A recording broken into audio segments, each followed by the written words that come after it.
Assalomu alaykum hammaga. Bugun biz Koreya Respublikasining Pohang shahriga tashrif buyurganmiz. Pohang shahri Koreyadagi eng katta sanoat zonalaridan biri hisoblanadi va bu yerda POSCO kompaniyasi joylashgan. POSCO kompaniyasi 1968-yilda tashkil topgan bo'lib, dunyodagi eng yirik po'lat ishlab chiqaruvchi korxonalardan biri hisoblanadi. So'zimni bu haqida boshlashimdan asosiy maqsad, ortimda turgan bu temir konstruksiya ham POSCO kompaniyasi tomonidan moliyalashtirilgan. Bu yer spacewalk deb nomlanadi. Ma'nosi bulutlar ostida suzish degan ma'noni anglatadi. Rostdan ham zinadan ko'tarilsangiz, o'zingizni bulutlar ostida yurgandek his qilishingiz mumkin bo'ladi. Spacewalkning qurilishi 2019-yil aprel oyidan boshlanib, 2021-yilning noyabr oyigacha davom etgan. Qurilish qiymati $8,5 million tashkil qiladi.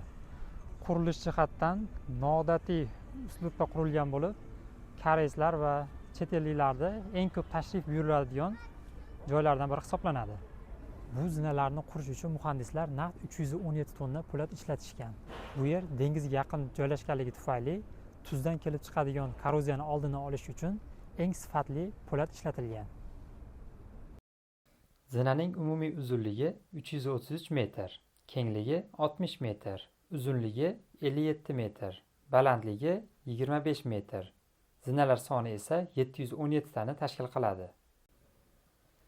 Zinaning qadam yuki 500 kg metr kvadrat, ya'ni 1 metr kvadrat ichida 7 ta odamni ko'tarib tura oladi. Loyihaviy jihatdan 1500 ta odam yukiga bardosh bera oladi, lekin xavfsizlik bo'yicha bir vaqtda 250 kishi kirishiga ruxsat beriladi.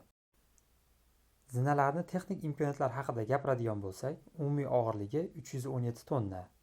Konstruksiya 25 ta ustun ustiga o'rnatilgan. Har bir ustun uzunligi maksimal 30 metrgacha yetadi.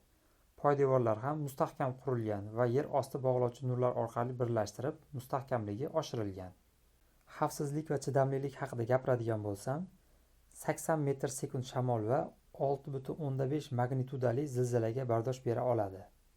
Spacewalkni qurishda hozirgi davrning yuqori texnologiyalari qo'llanilgan, chunki loyihaning boshlanish nuqtasidan yakuniy nuqtasigacha bo'lgan noaniqlik yoki og'ish 0,5 santimetrdan oshmasligi gapimni tasdiqlaydi.